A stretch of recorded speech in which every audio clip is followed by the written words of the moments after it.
저는 이 작품 처음 봤을 때도 그 당시에 정말 그 내용적으로도 장르적으로도 혁신적이고 되게 세련된 영화가 나왔다. 뭐 이야기 구성이나 흐름, 여러 가지 캐릭터 이런 것들이 정말 군더더기가 없고, 하여튼 그 극장 영화를 처음 딱 봤을 때는 정말 그래 보지 못하던 한국 영화 나왔다는 느낌을 가졌었는데요. 뭐 지금 이렇게 20년 전의 작품 집을 자리하시니까 어떠신가요? 소감도 여쭤보시면 먼저.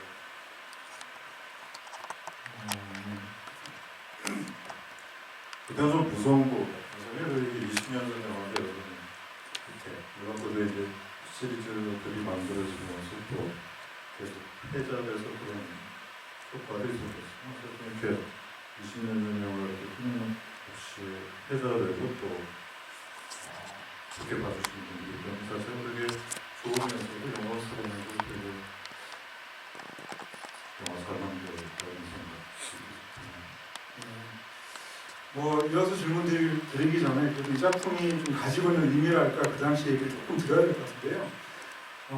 그 영화관 영진이의 영화관 입장권 통합 전산망이 생긴 게 2003년이니까 사실 그 이전 작품들은 정확한 관객 집계가 잘 안 됐죠. 안 됐는데 많은 사람들이 그냥 추정하기로 사실상 한국 영화계에서 최초의 천만 영화는 뭘까라고 얘기를 하면 많은 사람들이 99년 작품이 슈리를 꼽는데요.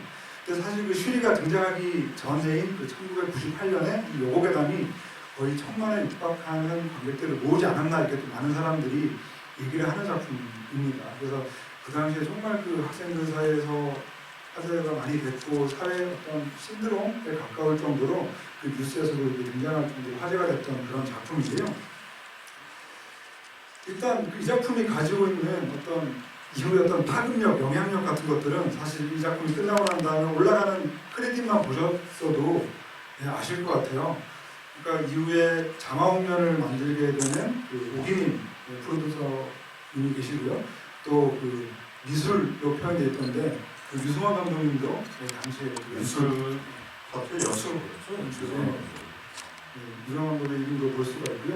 또 제작 파트에 그 권종관이라고 하는 이름은 또 이후에 뭐 에스 바이올이라든가 세르노비를 만든 그 권종관 감독님이시고요. 또 지금은 그 CJ 엔터테인먼트 투자팀에 있다가 지금은 그 신과 함께 시리즈의 덱스터 스튜디오의 본부장으로 있는 그 박지성 씨도 계시고요. 그리고 또 스턴트라고 하는 이름으로도 확인할 수 있었던 용의자와 그 살인자 기억법 만든 원신영 감독님도 이 작품에 이때는 또 스턴트맨으로도 활동을 하셨고요. 또 최익환 감독님 있죠. 최익환 감독도 이 당시에 조감독이셨고 그 조감독이었던 감독이 7년 뒤에 그 4편 여고에 대한 4편 목소리라는 작품으로 이 시리즈에 오는 그런 정말 보기 드문 그런 식이었습니다. 아무튼 저는 마지막에 이렇게 크레딧에 올라가는 명단을 확인하는 것만으로도 이 여고괴담이라고 하는 작품 이후에 정말 얼마나 많은 한국 영화에 영향을 미쳤나 하는 것들을 확실히 알 수 있는 것 같습니다. 제가 이렇게 우쭉 하니까 감회가 어떠십니까? 뭐 초반에 말씀 옛날 새록새록 그리고 또 그 시나리오 작가 이름에 올라가 계신 임정옥 작가님 계시죠. 사실 임정옥 작가님은 이 당시에 좀 영화 작업을 좀 하려고 하셨다가 아마 이 작품을 마지막으로 방송국으로 가신 거로 알고 있고요. 정말 지금 정말 대단한 그런 아이러브라고 볼 수가 있는데요. 아무튼 제가 좀 드리고 싶은 질문은요. 사실 여고괴담은 그 당시에 또 기억하실 텐데 정말 수많은 학원물들이 있었거든요. 행복은 성적순이 아니잖아요. 그래 가끔 하늘을 보자. 여러 절망 끝에 부르는 하나의 사랑 노래. 17살의 부대탑 이런 영화도 있어요. 정말 그 제목 길게 짓기 경쟁이라고 하듯이 그런 영화들이 많이 만들어졌었는데 저도 그런 영화들 극장에서 많이 봤었는데요.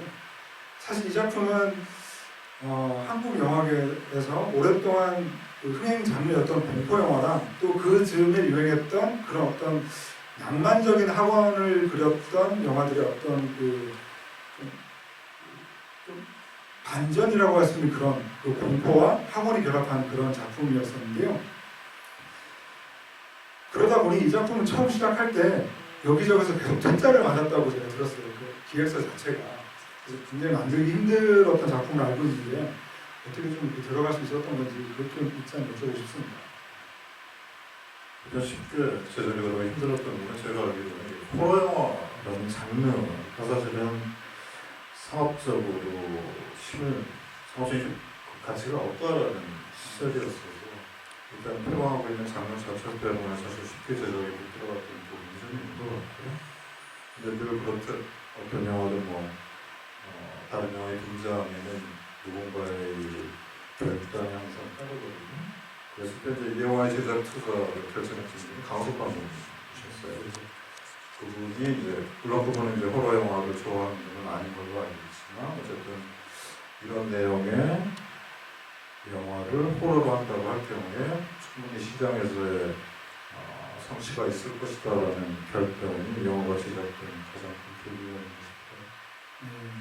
그리고 마지막에 장소 협찬을 보니까 이제 수유초등학교랑 강원사대부고 협찬이 받은 걸로 나오는데 사실 이 당시에 공포영화다 보니까 학교를 섭외하기가 힘들어서 이 아카시아라고 하는 제목을 바꿔가지고 설명을 소녀들의 사랑과 우정에 관한 이야기라고 하는 설명으로 학교를 섭외하러 다니셨다고 들었는데 그게 어떻게 된 사연인지 좀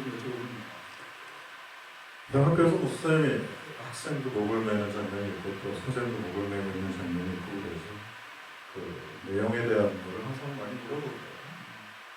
그런 장면이 있다고 쉽게 촬영하고 되지 않아서 이제 제작 진행하는 과정에서 이제 좀 페이크를 썼어요. 그래서 제목도 여고괴담이라는 제목 자체가 이제 괴담이라는 것 자체가 저는 부정적인 뉘앙스가 있어서 아예 제목도 바꿔서 한번 가보자. 제목도 바꾸고 내용도 조금 덜 오픈해서 한번 진행을 하면 소개가 되지 않을까 해서 그렇게 진행했던 걸로 알고 있습니다. 그리고 사실 또 아카시아라고 하는 제목은 이후에 감독님이 또 심해진 배우 주연을 했잖아요. 제목 한번 더 썼죠. 그때 기억이 좀 있으셨던. 말이 주는 단어가 좀 어감이 좋아서 한번 해보고 싶었어요. 그리고 또 이 작품 보면 뭐 지금도 짤로 많이 돌아다니는 게 점프컷 장면이잖아요. 그 장면의 아이디어라 그럴까 어떻게 좀 구상하셨는지 좀 궁금합니다. 계획된 씬은 아니었었어요. 현장에서 이제 조건이 안 맞아서 어쨌든 저 끝에 있는 애가 여기까지 빨리 와야 되는데 당시로서는 사실 기술적인 한계가 많이 있어서 뭐 특수장비가 별로 없고 예산상의 한계도 있고 해서 계속 때까지는 서서 한 1m씩 와서 쓰고 하고 나중에 사실은 편집으로 해봐야겠다 해서 만들어진 건데 리듬감이 생각보다는 잘 나와서 효과가 많이 있었던 것 같아요. 그 최광희 배우 같은 경우는 또 크레딧에 최세연이라고 하는 이름이에요. 원래 본명이 최광희고 이 작품에서 최세연으로 활동했다가 다시 또 최광희로 돌아간 케이스인데요. 그래서 사실은 최광희 배우가 지금도 너무 그 예전 모습 그대로여서 귀신이다라고 하는 그런 우스갯소리도 있죠. 최강동안이 그런 거는 작가나시기 보면 큰 차이가 없어서 기본적으로 좀 성격이 또 워낙 이렇게 긍정적인 친구라서 그런 것들이 또 적용하지 않았을까 싶기도 하고요. 그리고 또 뭐 여고괴담이 총 5편이 만들어졌지만 그 5편에서 발굴된 그 배우들이 이후에 정말 한국 영화계에서 얼마나 큰 자리를 차지했는지는 여러분도 다 아실 것 같은데 이 첫 작품에 윤규리, 박진희, 최강희 이런 배우들을 처음 보셨을 때 어떤 느낌 같은 게 좀 있으신가요? 사실 이 작품을 처음 시작할 때 오기민 PD님도 어떻게 보면 실질적인 첫 번째 데뷔작이고 감독님도 첫 번째 장편 데뷔작이고 배우들도 뭐 이미연 배우 정도를 제외하면은 그래도 신인급 배우들이어서 처음 시작했을 때 배우들에 대한 얘기 좀 듣고 싶습니다. 당시로서는 여기 나오면 이제 김규리라는 배우가 있어요. 김규리라는 조명이라고 좀 했거든요. 여기 나오는 김규리라는 배우가 이제 김선수 선생님 드라마에 이제 출연을 하면서 조금은 얼굴이 알려진 친구. 또 나머지는 다른 친구들은 사실 활동을 조금씩 했지만 거의 무명에 갔던 친구들이었는데 그렇게 그 나이 또래의 스타성 있는 친구들이 사실 그때 당시에 그렇게 많지 않았기 때문에 그리고 이제 포로라는 장르적인 특수성이 있어서 많은 부분이 조금 제작 환경 내에서 용인이 많이 됐었던 것 같아요. 그런 거에 대한 결정은 결국 또 제작 투자자와 제작사의 결단이 있었기에 가는 것도 이런 생각이 들어요. 그리고 배우들 얘기를 줄여서 이제 드리는 말씀인데 사실 이장 씨 이 작품이 처음 개봉했을 때도 저도 학생이었고 이 작품을 보고 되게 충격을 받았던 여러 요소 중에 하나가 정말 생생한 묘사이거든요.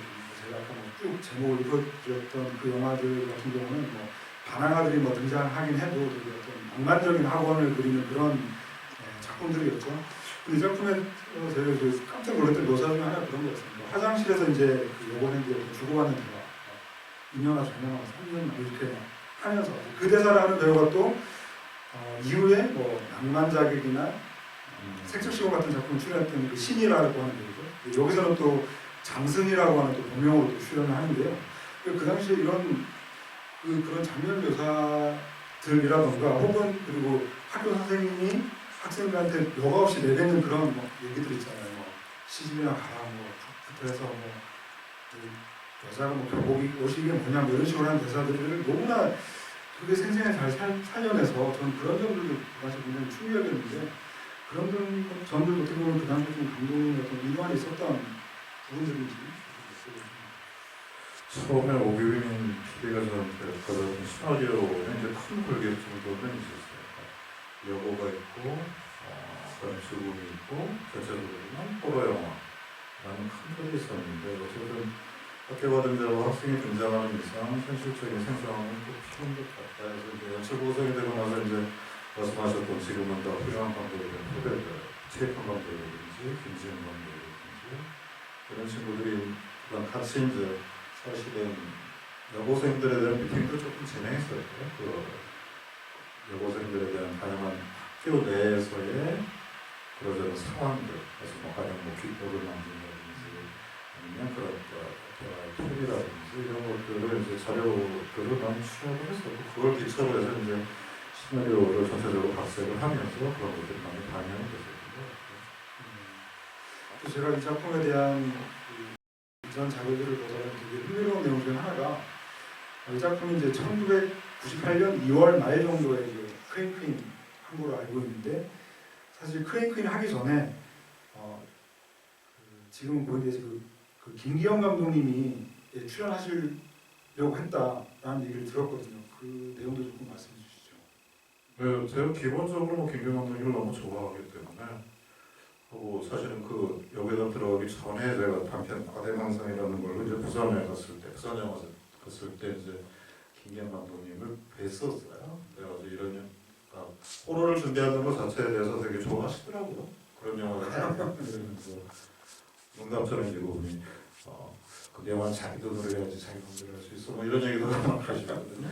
그래서 이제 작업을 하기로 결정이 되면서 이제 여기 보면 편집에서 삭제가 되긴 했는데 이제 경비실에서 졸고 있는 수위라는 역할이 있었어요. 수위 아저씨. 그래서 영화 시작에서 조금 전반적인 그로테스크함을 좀 보여줄 수 있는 방법이 뭐가 있을까 하다가 김기영 감독님이 이제 비주얼이 강력하시기 때문에 한번 그분을 해보자 해서 얘기를 하고 진행했었는데 안타깝게 그 당시에 사고로 또 운명을 달리하시면서 출연을 하시지는 못하겠죠. 그러니까 이제 부산영화제 때 아마 그때 이제 김기영 감독님 회고전 했을 때가 아니었을까 싶은데 사실 김기영 감독 입장에서는 후배 감독들 중에 당연히 존경한다고 하면서 공평을 만든다고 하면 되게 귀여워 보였을 것 같아요. 제가 만약에 지금 누군가 저한테 어린 감독이 그런 얘기를 하면 그 친구를 너무 좋아해요. 근데 참 2월 말 크랭크인을 앞두고 그때 김 감독님이 이제 돌아가신 날짜가 2월 8일인가 그러니까 사실은 크랭크인 직전에 이제 돌아가시게 되면 이제 출연 자체가 큰 비중은 아니라고 해도 이제 무산되는 곳이라서 안타까운 기억인 것 같습니다. 그리고 또 이 당시에 또 여쭤보고 싶은 거는 그 당시에 생생한 어떤 묘사 중에는 그 박용수 배우가 연기하는 그 미친개 선생 오광구 캐릭터는 정말 그 지금 봐도 오히려 어떻게 보면은 지금 만들어지는 영화를 좀 다뤄질 법한 그런 당시로서는 굉장히 좀 세기도 하고 좀 비판적인 그런 묘사였는데요. 그것도 좀 여쭤보고 싶네요. 그것도 좀 아까 말씀드렸던 그런 자료 취재 과정에서 이제 골라진 내용인데 그때보다 묘하게 이제 미층계라는 별명이 아주 상투적이긴 한데 한 세 학교는 하나씩 있더라고요. 그때 취재를 한 자료에 의하면. 그래서 이게 되게 어떤 공통된 피해 의식 내지는 뭐 현상들이 폭넓게 퍼져 있구나라는 생각이 들었고 이제 그거를 인물화시킨 캐릭터가 이제 결국은 그 인물이 됐던 것 같아요. 또 미술교사 역으로는 또 김유석 배우가 또 등장을 하고 또 이렇게 윤지의 배우 윤지의 그 뺨을 때리는 수학교사인가요? 예. 나중에 살인의 추억에 나온 또 김래아 씨가 등장을 하고 다시 보니까 되게 많이 보였고요. 근데 역시 또 가장 인상적인 배우 중에 한 명은 또 오프닝에 등장하는 그 박 선생, 그 이용녀 배우가 연기하시는. 그러니까 그 당시에 그 한국 영화 몇 편 좀 출연하신 적은 있긴 한데 그때도 이제 보면서 되게 인상이 되게 센 배우구나라고 생각을 했었는데 그 이용녀 배우를 좀 캐스팅하고 이렇게 출연시켜서 좀 여쭤보고 싶네요. 일단 뭐 캐릭터 짧게 나오지만 어쨌든 정확하게 강렬하게 뭔가 캐릭터를 표현할 수 있는 배우가 요구됐기 때문에 그분이 선택되지 않았을까? 그리고 또 그분이 보여주는 그런 연기 같은 것들이 여기서 충분히 효과적일 수 있겠다라는 판단이 있었던 것 같아요.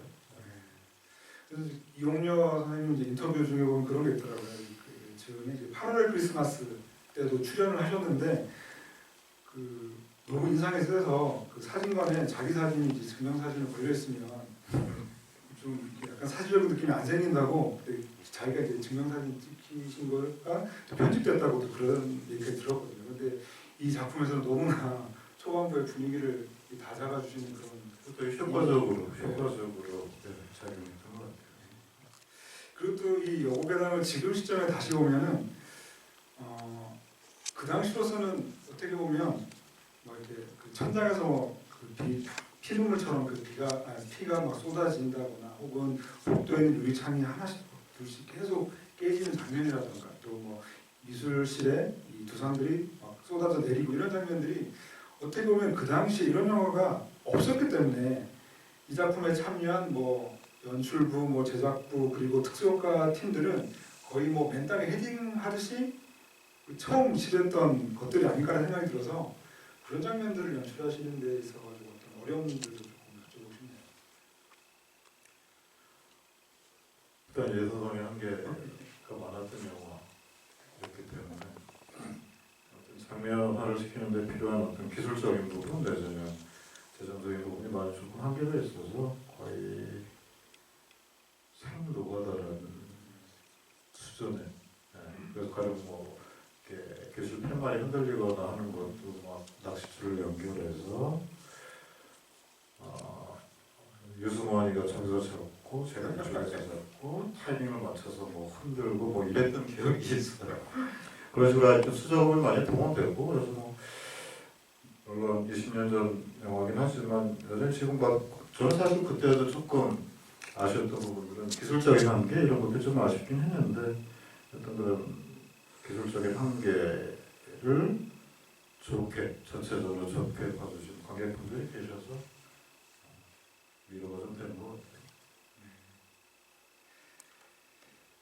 그리고 그 등굣길에 지효가 듣는 음악이 노브레인의 제가레어 바리 그 곡도 좀 직접 선곡하신. 아마 그랬던 것 같아요. 제목이 정확히 기억은 안 나는데 그 당시 아마 되게 핫했던 그런 인디밴드였던 것 같아서 그 곡 중에서 어떤 곡이 내용적으로 혹은 주제적으로 부합될 수 있을까 해서 아마 골라졌던 것 같아요. 혹은 이 질문도 어떻게 보면 아까 앞서 대답하신 거에 좀 포함될 수도 있을 것 같은데요. 이 여고, 그러니까 고등학교를 약간 한국 사회처럼 좀 치환하는 요소들이 좀 있어요. 그러니까 뭐 피가 쏟아내리는 그 부분이 이제 뭐 분수에 맞게 살자 뭐라던가 그리고 그 교실 벽에 이제 신사임당 액자가 걸려 있고 또 영화가 시작하면 그 태극기 개항대 그 태극기가 있고 뭐 그런 요소들이 뭐랄까 당시 그 되게 그 혈기왕성했던 그 젊은 박기영 감독님의 어떤 그런 것들을 보여주는 요소들이 아닌가라는 생각이 들어서 좀 그런 걸 좀 여쭤보고 싶었습니다.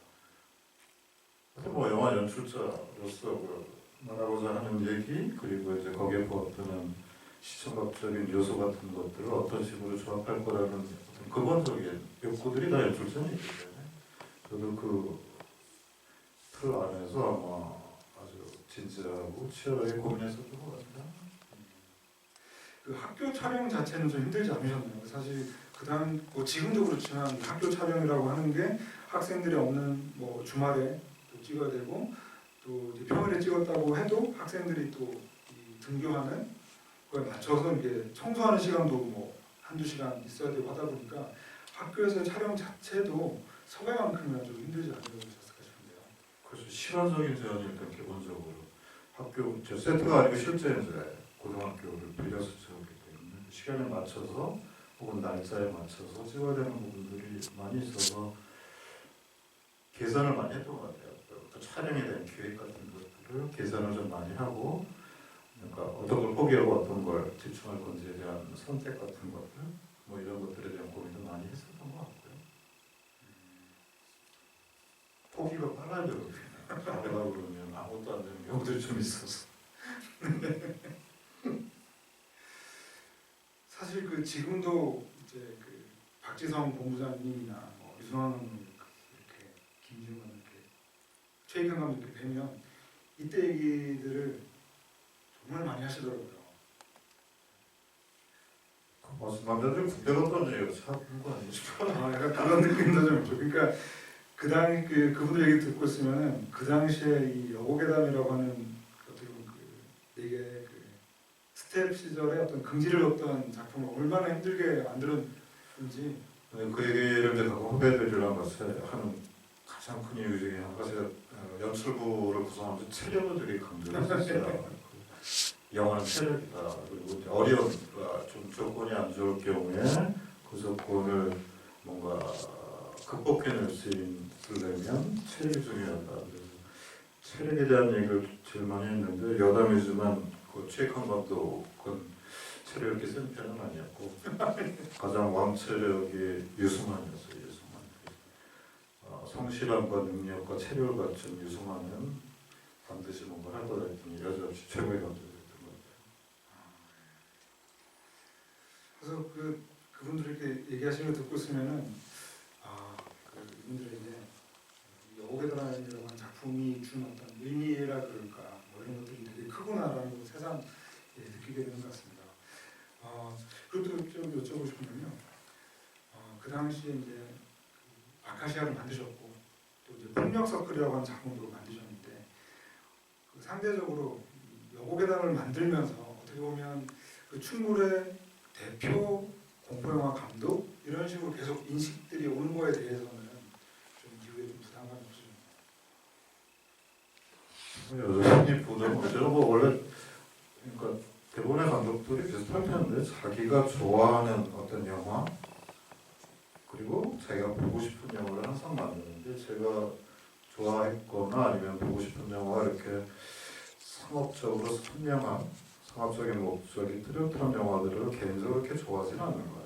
그 장르도 마찬가지고 호러 영화라는 게 아주 대중적으로 폭이 넓은 장르는 아니라서 그러나 그냥 내가 좋아하는 영화, 보고 싶은 영화를 하겠어로 시작되는 것이기 때문에 근데 생각보다 여기는 너무너무 잘 돼서 많은 사람들이 저한테 어떤 흥행적인 기대를 했다가 실망하고 도망가는 케이스가 하도 많아서 좀 그렇긴 한데 여전히 저는 뭐 제가 대중적으로 아주 상업적으로 뛰어난 영화를 만들 수 있는 감독이라는 생각은 여전히 안 하고 그거에 대해서는 조금 아쉬움 같은 건 없고 꾸준하게 자기 생각하는 영화를 자기가 보고 싶은 영화 그리고 책임질 수 있는 영화를 하는 게 중요하다고 생각을 하기 때문에 부담이 있었지만 영화를 만드는데 큰 제약은 아닌 것 같아요. 그 당시에 부산 영화였었나요? 아카시아 개봉전에 그 일본의 그 구로사와 교시 감독님 오셔서 같이 뭐 대담을 지내고 이런 것도 좀 봤었는데요. 그때 그런 내용들 보고 있으면은 사실 이 한국 영화 안에서 그 장르 안에서 이렇게 깊이 있게 사고하는 감독님이 계시구나라는 생각을 했던 그런 기억도 있고요. 저 개인적으로 또 폭력석회라는 작품도 되게 좋아해서 감독님 말씀하신 것처럼 그런 영화의 어떤 스코어, 관객 흥행적인 부분에 조금 안 좋았던 게 조금 개인적으로 좀 아쉬움도 남고 그렇습니다. 근데 여전히 저는 약간 뭐 낭만적이긴 한데 영화 흥행은 영화 감독 혼자의 힘은 아니다라고 생각을 해요. 그러니까 뭐 영화의 기획적인 요소, 기본적으로는 기획적인 요소가 일차적인 것 같고, 그다음에 이제 뭐 그 영화에 대한 완성도라든지 뭐 배우의 힘이라든지 아니면 그 영화 개봉될 당시 예를 들어 상황들, 그리고 또 그 영화의 어떤 마케팅 뭐 이런 것들, 배급의 힘 이런 것들이 복합적으로 작용해야지 이제 흥행이라는 결과를 나오기 때문에 그걸 의도한다고 되는 건 아닌 것 같고, 하여튼 좋은 영화를 만들려고 성실하고 진지하게 접근하는 태도가 훨씬 더 중요한 것 같아요. 그럼 뭐 마지막 뭐 이런 질문 드리기 전에 객석 그래도 질문 있을 것 같아서요. 바드 뒤에 또 이어서 질문 드리겠습니다. 혹시 질문 있으신 분들은 손 들으시면요. 마이크 전달드리겠습니다. 예.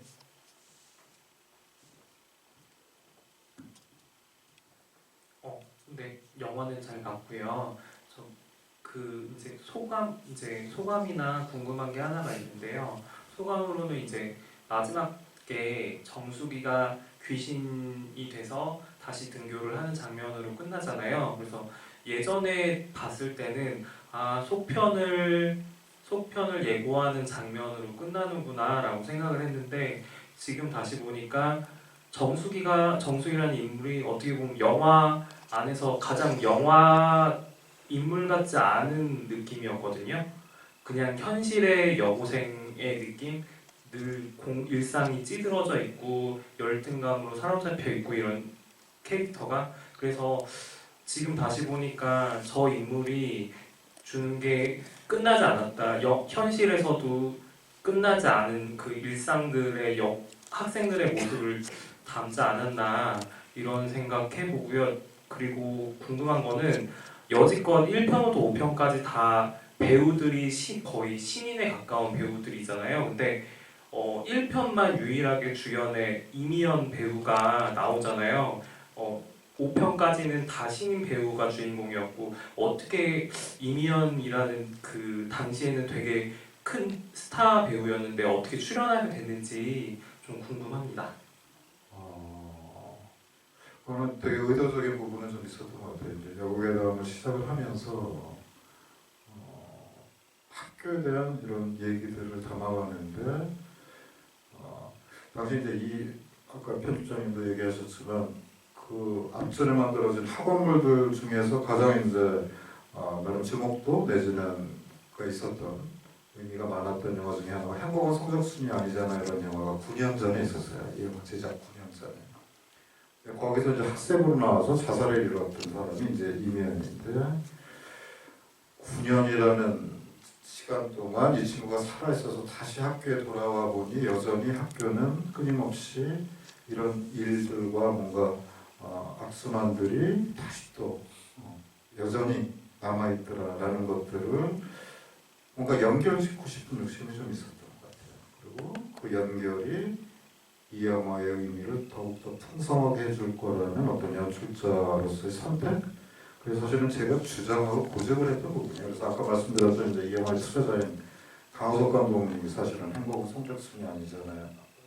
연출자거든요. 그래서 그분한테 얘기해서 이미연을 써야겠다, 선생님으로. 사실 주인공은 아니죠. 어떻게 보면 조연인데 당시에 이미연은 조연을 하기는 주연급 연기자에 가까웠기 때문에 조연 내지는 선생님, 대본의 여성 배우들처럼 아줌마나 선생 같은 거로 이렇게 조금 이진으로 물러나는 거에 대한 두려움이 좀 있었는데 그거를 제가 이제 그런 의미에 대한 얘기를 많이 했죠. 그게 먹혔는지 안 먹혔는지 모르겠는데 어쨌든 하겠다라고 결정을 해줘서 참여를 하게 됐고 연출자 입장에서는 그래서 제가 생각했던 그런 일종의 순환 내지는 그 반복 이런 것들을 이민연이라는 스타죠. 그 스타의 등장으로 조금 더 의미부여가 가능해질 수 있겠다라는 생각이 들어서 저로서는 되게 만족스러웠던 것 같아요. 당시에. 그 윤재 배우의 마지막 등장에 대해서 그거는 뭐 이 영화가 당시에는 뭐 시리즈 개념이 없었기 때문에 시리즈를 의도한 건 아니고 마찬가지로 이게 단순히 뭐 최강희만의 특별한 귀신 얘기가 아니라 반복되고 최강이 아닌 또 다른 누군가에 의해서 이런 일들 계속 해결되지 않는 선에서는 반복이 되고 또 수많은 악순환은 계속됩니다라는 일종의 문장으로 치면 점점점 말줄임표 정도의 시각적인 표현을 한 건데 이게 이제 잘 되다 보니까 이게 속편을 의식한 어떤 결정 아니냐라고 얘기도 했는데 사실 그런 의도는 전혀 없었어요. 진주만큼이나 억울한 죽음을 또 어디선가 또 누군가는 뭐 이런 엔딩을 조금 주고 싶었던 의도고요. 예, 또 다음 질문 하겠습니다.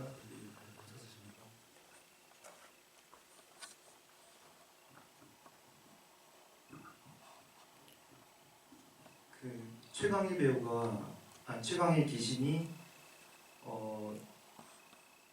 그 존재하지 않는 자리 그냥 빈자리를 메우고 있었다는 식으로 표현을 해서 그냥 아무한테도 안 보이고 김규리 배우한테만 보이는 존재로서 존재했던 것인지 그렇게 생각해 볼 수 있지만 사실 이전에 한 씬이 그 화장실에서 보면 이제 코에 피어싱한 학생들이 직접 보는 장면이 있었기 때문에 실체화한 귀신이구나, 감독님 그런 존재로 설정을 하셨구나라고 저는 일단은 생각을 했는데요, 붙였는데 그러면 이제 의문이 드는 게 9년 동안 계속 졸업하고 다시 다니고 반복을 했는데 학생들이 그 자리를 떠나지만 선생님들은 아니기 때문에 그 부분을 과연 어떻게 설정을 맞췄을까 이렇게 계속 고민이 되는 거예요. 근데 마지막에 그 대답이 하나가 풀리더라고요.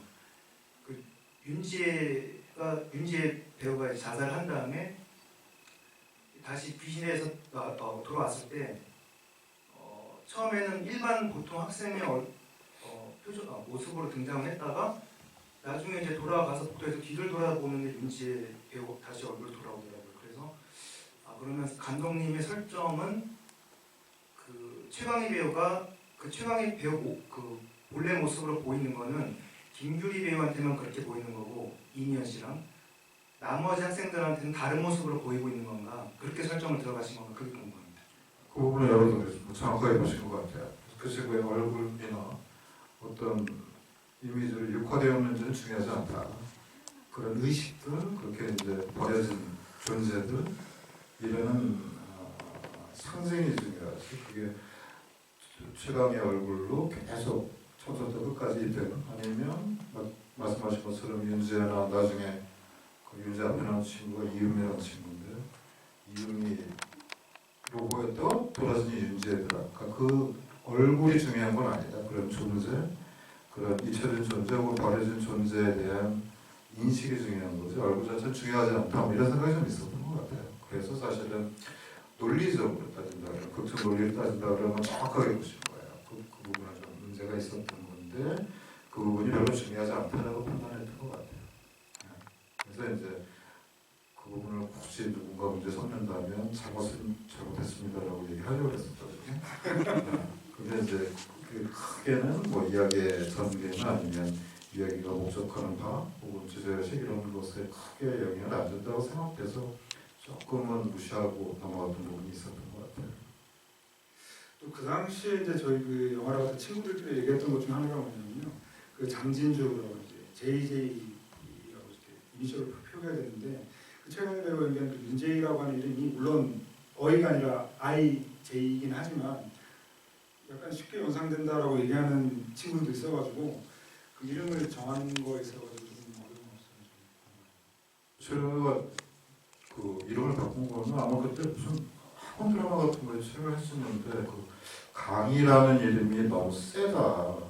그래서 무슨 축구 감독 최강희 감독님 이래서 어쨌든 그 이 캐릭터에 혹시 그 이 이름이 조금 부정적으로 작용하지 않을까 이 제작사와 이 초보 연출가의 이 불안이 얘 이름을 바꾸죠. 뭐 이렇게 되면서 딱 그때 한번 이름을 바꿔서 아마 최강희가 이름을 바꿔서 등장. 그래서 이 작품만 최세현 이 작품만 그래서 세연으로 한번 나왔을 거예요. 이제 뭐 진주라는 이름은 이제 제가 시나리오 쓰면서 그냥 쉽게 이니셜로 뭔가 각인돼서 계속 뭔가 상징적으로 노출될 수 있는 가장 쉬운 방법이 뭐가 있을까가 이제 JJ. 그럼 우리말로 JJ로 시작하는 이름이 뭐가 있을까가 그냥 진주라고 친 거고, 그게 이제 최강의 이름 변경과는 관계는 없는 상황이었고요. 혹시 또 질문 있으신 거예요? 예.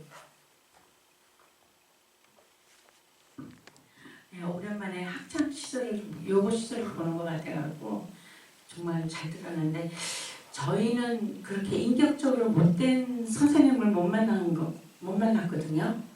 그래 깜짝 놀랐는데 여고괴담이 아니라 남고괴담 하면은 거긴 정말 무지무지한 폭행이 많다고 들었거든요. 네. 그래, 남북회담이 이제 폭력 서클. 네, 서클보다도 선생님 폭력으로 자체가 점차를. 좀 인격이 아까 미친 개였었잖아요. 네. 그런 분이 좀 많았다고 그래서 정말 저는 요고 시절을 너무 좋은 분을 좀 만난 것 같고 TV는 사랑을 타고 거기서 보면은 선생님들이 주소를 안 가르쳐준다고 그러더라고요. 보복도 많다고. 그래서 아까 너가 그랬으니까 그랬지 뭐 이런 생각도 좀 동감이 좀 되고 그래서 감독님이 그걸 많이 캐치해 주신 것 같고요. 세상 아주 극성스럽죠. 저런 선생님들, 취락의 선생님들 아주 읽을 거라고 생각을 해요. 근데 뭐 읽으라고 하지만 그분들에 의해서 상처받는 어떤 우리 친구들이 있다면 그 부분은 우리가 같이 짚고 뭔가 그 문제를 의식을 공유해야 될 의문이 있는 거 아닌가 뭐 이런 생각이 한 거지. 사실은 저런 선생님이 얼마나 있겠어요. 그 완전히 지금 보면 완전 성추행이네요. 그 지금 보면 현행범. 네, 그리고 미술실에서 그 시체가 이렇게 엄지손가락으로 해서 나왔잖아요. 그게 누군지 좀 궁금해요. 다시 한 번 말씀해 주세요. 미술실 그 마루를 뜯고 거기서 왜 저도 정확히 잘 기억이 안 나요. 아마 그 석고상을 얘기하시는 것 같아요. 아니 근데 석고상 하고요. 팔이 쏙 나왔거든요. 엄지 이렇게 잡아당기니까 미친 게. 네, 미친 게. 그 직후 장면이요. 미친 게가 아마 그 해병대 반지가 끼고 있었을 거예요. 아마. 그래서 그 반지를 보여주면 이 사람이 여기다 갖다 묻었구나. 그리고 그랬군요. 그런 어떤 남성성의 물론 이제 100%는 아닌데 해병대 출신의 저런 멋진 남성의 선생님이 저런 뭐 나이들이 정말 힘들 텐데 뭐 이런 생각에 그 반지를 이렇게 인물의 연결로 아마 줬던 것 같고 그 부분을 얘기하시는 것 같아요. 앞으로도 저 교직자들이 좀 많이 봐야 될 것 같아요. 네, 많이 보셨겠죠. 근데 당시에 이제 야당이긴 한데 저희 이제 이거 개봉하고 나서 저는 장난 걸려고 이제 요구해서 나왔는데 교총에서 아마 상영 중단을 요구했을 거예요. 이제 말씀하신 것처럼 저런 선생님이 몇이나 된다고 마치 모든 선생님이 저런 것처럼 영화 속에 저걸 담아냈냐 이런 것 때문에 이제 선생님들이 좀 불편하셔가지고 성형 중지 뭐 이런 것도 얘기했었는데 이제 영화는 영화고 뭐 영화 속에 이런 사람 나온다고 모든 사람이 선생님들 다 저래라고 생각 안 하니까 그런 부분이 많이 조금 이해됐던 부분이 좀 있었던 것 같아요. 제가 아까 말씀드렸던 이제 이 작품이 그 당시에 얼마나 뭐 신드롬에 가까운 사회 현상처럼 받아들여졌는지는 그때 뉴스에도 약간 이런 비슷한 내용의 어떤 비판적인 발언을 하는 뭐 교수님도 뭐 등장해서 뭐 얘기를 했던 것 같기도 하고. 근데 어쨌든 저는 궁극적으로 이 작품이 이제 다루고자 했던 거는 그 친구라 그럴까. 이렇게 처음으로 이제 너는 그냥 가지 않고 나를 내 손을 잡아줬다고 하는 그 어떤 친구, 왕따 문제 이런 것들이 더 눈에 들어오지 않았나. 지금 이제 거기에 진짜 감독님 어떤 메시지 같은 게 있지 않았을까 싶습니다.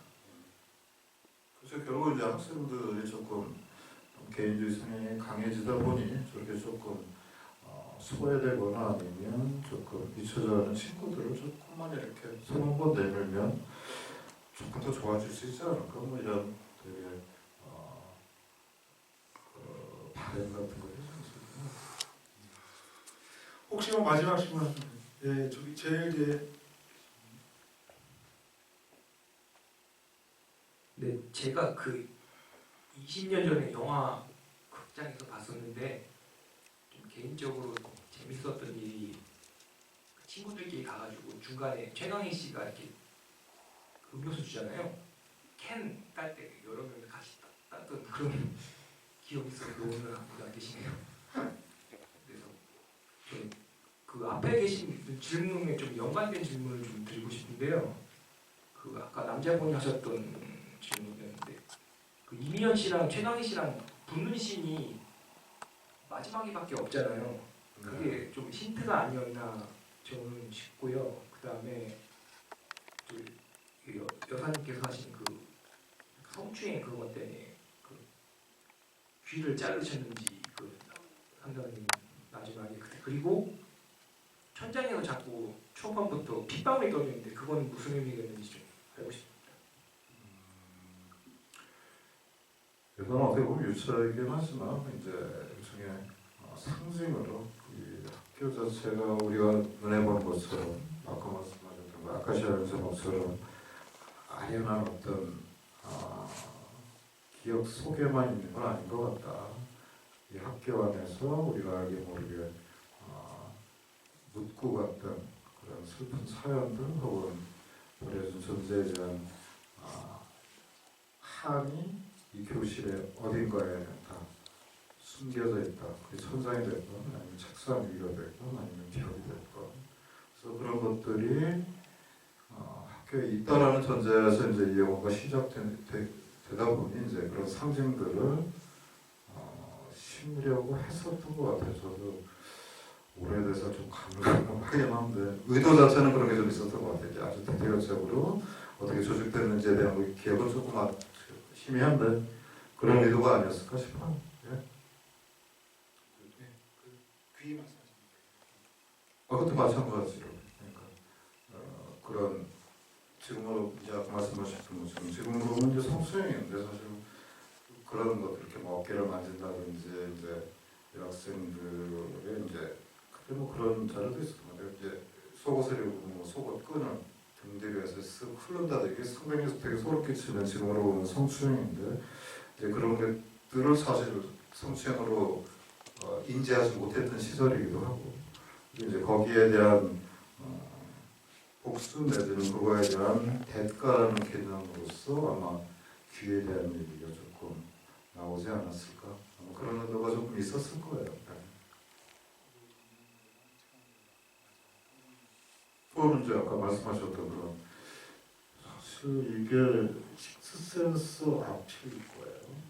그래서 사실은 귀신 감추기 내지는 귀신 감추기로 축적되는 미스테리 내러티브를 그게 되게 어려워요. 워낙 이제 영화를 많이 보시기 때문에 웬만하면 못 속여요. 근데 이제 저 때만 해도 이제 이런 영화가 없었기 때문에 그렇게 작은 구조, 화로도 어느 정도 미스터리가 유지될 수 있었던 내러티브 텐션을 유지할 수 있었던 방법이 좀 있어서 썼는데 사실 지금 보면 다 보이죠. 엉성하고 다 보이는데 그건 아마 20년간 수많은 영화들로 훈련되면서 지금 보면 사실은 어쩔 수 없는 옛날 영화의 구조일 수밖에는 없다는 생각이 좀 들어요.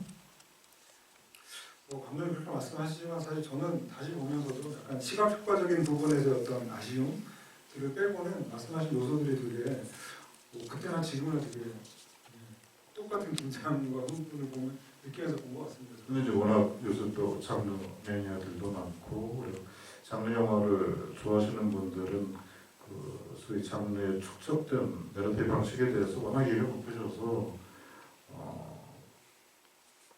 공부를 엄청나게 저도 해야지 어떻게 조금이라도 보여드릴 수 있죠. 이게 쉽지가 않더라고요. 워낙 이제 또 영화 보시는 분들이 전문적으로 영화를 조금 더 많이 보시는 분들도 많고 그래서 하면 할수록 힘들어지는 게 연습인 것 같은 생각이 들어요. 예, 그럼 뭐 마지막으로요. 감독님 작년에도 그 중국 자본으로 네. 동방을 한 편 만드셨고 앞으로 또 또 다른 활동 계획 좀 여쭤보고 싶네요.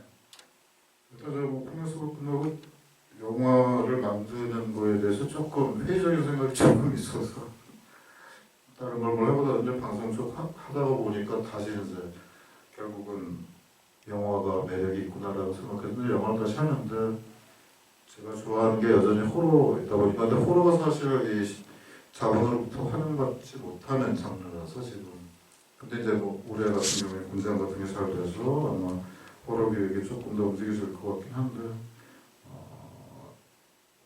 예산이 작고 규모가 좀 작지만 단단한 호러 영화들을 조금 꾸준하게 생산해낼 수 있는 그런 구조로서의 제작사를 지금 새로 만들어서 조금 색다른 내지는 즐길 수 있는 하지만 또 의미가 있는 그런 호러 영화들을 제작하고 연출하려고 지금 이러저러 준비를 하고 있는 중이라서 열심히 해서 좋은 영화 또 만들도록 노력하겠습니다. 또 권지아 말씀하시니까요. 권지아 같은 작품도 어떻게 보셨는지도 궁금해요. 감독님의 의견이 좀 궁금하네요. 그건 연출자 입장에서는 되게 어려운 선택이었을 것 같긴 해요. 만약에 저한테 그런 기획을 갖고 와서 이거 하려고 그러면 저는 자신 없다고 했을 것 같아요. 왜냐하면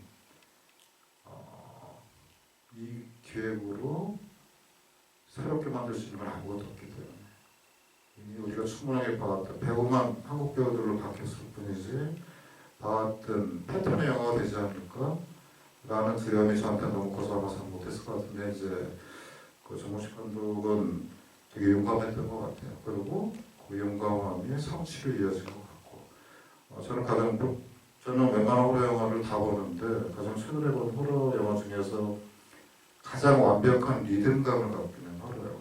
사실 호러 영화의 생명 중에 하나가 리듬감인데 그 사람을 놀래키거나 아니면 긴장과 이완을 뭔가 주도적으로 끌고 갈 수 있는 게 결국은 리듬인데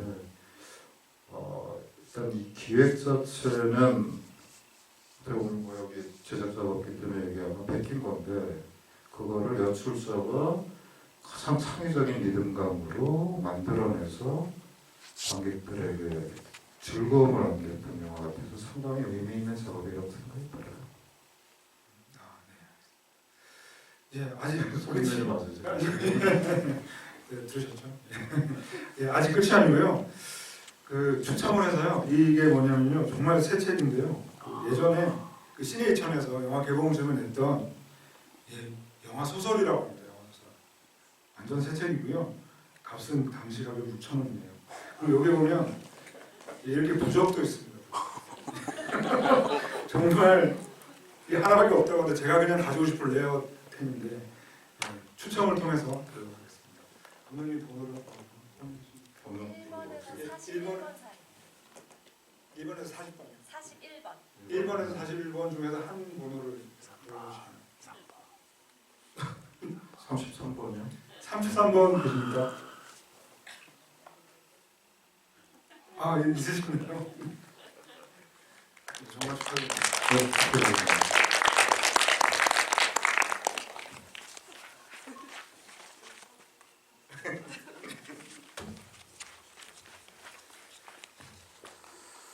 네, 오늘 정말 긴 시간 좋은 얘기 들려주신 박기영 감독님 큰 박수 드리면서 마무리하겠습니다.